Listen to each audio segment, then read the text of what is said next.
हमारा अध्याय है स्थानीय पवन, लोकल विंड्स। धरातल पर स्थायी पवनों के अतिरिक्त ऐसी भी पवन पाई जाती हैं जिनकी उत्पत्ति केवल स्थानीय कारणों से होती है तथा जिनके प्रभाव क्षेत्र सीमित होते हैं। ऐसे पवनों को स्थानीय पवन कहते हैं। कुछ मौसम वैज्ञानिक इन्हें वायुमंडल के तृतीयक परिसंचरण के अंतर्गत मानते हैं। उनकी उत्पत्ति के विभिन्न कारणों में स्थानीय तापांतर ही सर्वप्रमुख है। इन पवनों की उत्पत्ति स्थानीय कारणों से होती है, इसलिए इनकी ऊंचाई भी अधिक नहीं होती है।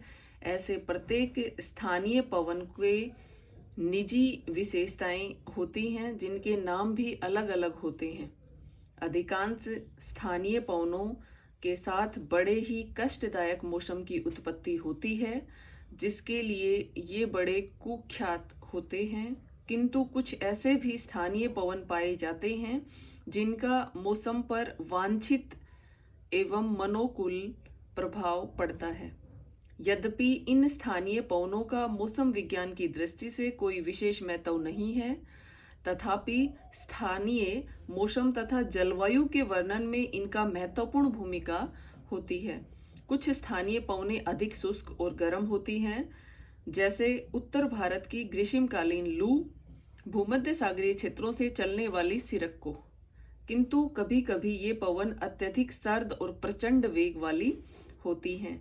सागर समीर तथा सथल समीर और पर्वत समीर और घाटी समीर, इन दोनों प्रकार के स्थानीय पवनों को छोड़कर अन्य सभी प्रकार की ऐसी पवनों को दो स्थूल वर्गों में विभक्त किया जाता है: उष्ण स्थानीय पवनें और शीत स्थानीय पवनें।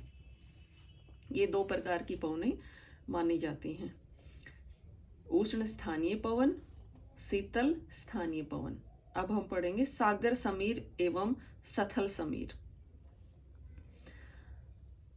इन मंद गति वाले स्थानीय पवनों की उत्पत्ति का एकमात्र कारण जल और स्थल का असमान गर्म और ठंडा होना है। सागर तटवर्ती क्षेत्रों में रहने वाले इन पवनों की दिशा में रात और दिन में आमूल परिवर्तन होता है। इन पवनों को यदि दैनिक मानसून कहा जाए तो कोई अतिशयोक्ति नहीं होगी, क्योंकि दोनों प्रकार की पवनों की उत्पत्ति का कारण लगभग एक ही जैसा होता है। मानसून की उत्पत्ति के कारण वायु दाब का मौसमी परिवर्तन माना जाता है, जबकि स्थल और सागर समीर की उत्पत्ति का वायु दाब के दैनिक परिवर्तन से होता है। वस्तुतः इन सभी प्रकार की पवनों की उत्पत्ति का कारण तापमान में होने वाला परिवर्तन है। दिन के समय मुख्यतः ग्रीष्म ऋतु में जब समुद्र तथा उसके निकटवर्ती या तटवर्ती क्षेत्रों पर सूर्य चमकता है, तब स्थल खंड जल की अपेक्षा शीघ्र और अधिक गर्म हो जाते हैं। धरातल के गर्म हो जाने के फलस्वरूप उसके ऊपर की वायु गर्म होकर फैल जाती है और हल्की होकर ऊपर की ओर उठने लगती है। इस क्रिया के फलस्वरूप समवायुदाब पृष्ठ ऊपर उठ जाता है और धरातल से कुछ ऊंचाई पर पवन का प्रवाह बाहर की ओर होने लगता है। इस क्रिया के फलस्वरूप धरातल के निकट वायुदाब की कमी हो जाती है। अतः दिन में गर्म स्थल के ऊपर वायुदाब न्यून हो जाता है और ठंडे स्थलों पर वायुदाब अपेक्षाकृत अधिक पाया जाता है। दिन में वायुदाब प्रवणता जल से स्थल की ओर स्थापित हो जाने के फलस्वरूप समुद्र के तटवर्ती क्षेत्रों की ओर ठंडी पवन सागर समीर का प्रवाह आरंभ हो जाता है। धरातल के कुछ ऊपर पवन का प्रवाह स्थल से जल की ओर होता है। इस प्रकार संवहन प्रणाली उत्पन्न हो जाती है और इस प्रणाली के अंतर्गत उच्च स्तरीय पवन जो स्थल से जल की ओर आती है, वायु के अधिकांश भाग को चारों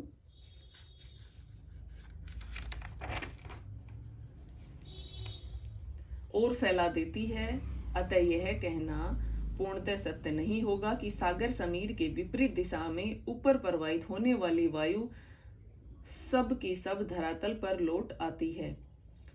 प्रातःकाल स्थल व जल का तापांतर कम होने से सागर समीर की उत्पत्ति नहीं होती, किंतु दिन चढ़ने के साथ ही तापांतर में वृद्धि होती जाती है और वायुदाब में अंतर होने के कारण 10-11 बजे के बीच सागर समीर चलना प्रारंभ हो जाता है। अपराह्न में लगभग 2 या 2:30 बजे, जबकि स्थल और जल का तापमान में सर्वाधिक अंतर अंकित किया जाता है, सागर समीर है वो पूर्ण विकसित अवस्था में अधिकतम वेग से चलती है। इसके पश्चात संध्या समय तापांतर कम होने के साथ ही सागर समीर है वो क्षीण होने लगती है और साय 2 बजे से 8 बजे के बीच यह समाप्त हो जाती है।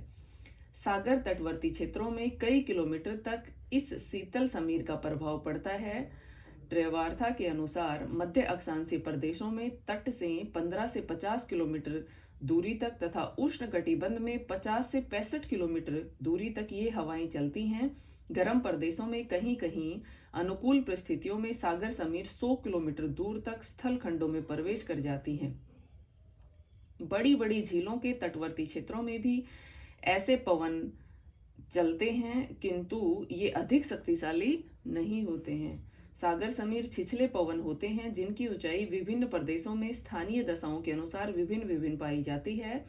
अतः कटिबंध में धरातल से 100 से 2000 मीटर की ऊंचाई तक इन पवनों का विस्तार पाया जाता है, किंतु झीलों पर इनकी ऊंचाई अपेक्षाकृत कम होती है।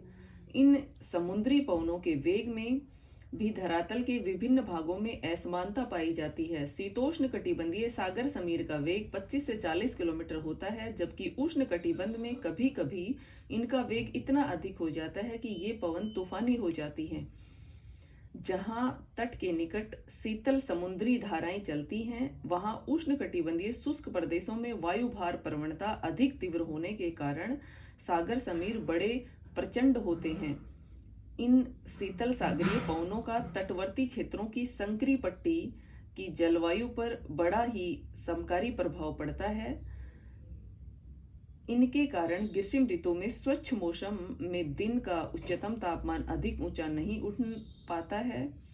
इन पवनों के कारण तट के निकट स्थित क्षेत्रों का तापमान तट से दूर स्थित क्षेत्रों की अपेक्षा कम होता है। अब है सथल समीर। ऐसा रात्रिकालीन अपतटीय पवन है। ये स्थल से जल की ओर चलता है। सूर्यास्त के पश्चात ताप विकिरणों के द्वारा स्थल जल की अपेक्षा शीघ्रता से शीतल होने लगता है। कुछ रात बीतने पर वह जल की अपेक्षा अधिक ठंडा हो जाता है। रात्रिकालीन ताप विकिरणों के कारण स्थल का अधिक वायुदाब और जल का न्यून वायुदाब स्थापित हो जाता है। इस प्रकार वायुदाब प्रवणता स्थल से जल की ओर हो जाती है, जिससे तट के निकट स्थल की एक संकरी पट्टी के सागर की ओर पवन प्रवाह प्रारंभ हो जाता है। अतः स्पष्ट है कि रात्रि में दिन की अपेक्षा स्थल और जल का तापांतर कम हो जाता है। अतः स्थल समीर सागर समीर की अपेक्षा क्षतिज तथा ऊर्ध्वाधर दोनों ही दृष्टियों में कम विस्तृत होती है। सूर्यास्त के कुछ पहले सथल समीर का अधिकतम विकास होता है, किंतु सूर्योदय के कुछ समय बाद उसका लोप हो जाता है। स्थल और सागर समीर उष्ण और उपोष्ण कटिबंधीय द्वीपों में विशेष रूप से विकसित होती हैं। प्रशांत महासागरीय द्वीपों और पश्चिमी द्वीप समूह में मेघ रहित दिनों में इनका बहुत अधिक विकास होता है। दिन में जब सूर्य की किरणों से द्वीप गर्म हो जाते हैं तो उनकी और चारों ओर से उष्ण सागरीय पवन आने लगती हैं, जो गर्म होकर ऊपर उठती हैं। इन आरोही पवनों में रुद्रोष्म ताप हास दर पाया जाता है। अतः धरातल से थोड़ी ऊंचाई पर आरोही वायु के संघनन क्रिया आरंभ हो जाती है और मेघों का निर्माण होता है। इस प्रकार निर्मित मेघ छोटे छोटे द्वीपों के ऊपर प्रतिदिन दिखाई पड़ते हैं, जिन्हें अडल मेघ कहा जाता है, क्योंकि ऐसे मेघ प्राय उष्ण कटिबंधीय प्रवाल द्वीपवल्यों पर देखे जाते हैं। कभी कभी इन मेघों में अल्पकालीन भारी वर्षा भी हो जाया करती है। तटवर्ती क्षेत्रों में नौका चालन में स्थल और सागर समीर की बड़ी सहायता मिलती है। इसके अतिरिक्त उष्णकटिबंधीय प्रदेशों में स्थित द्वीपों में जब सागर समीर किसी पर्वतीय अवरोध के अभाव में अधिक दूरी तक प्रवेश कर जाती है तो वहां के निवासियों को दिन में उमसपूर्ण गर्मी से बड़ी राहत मिलती है। इसीलिए इन पवनों को डॉक्टर भी कहा जाता है।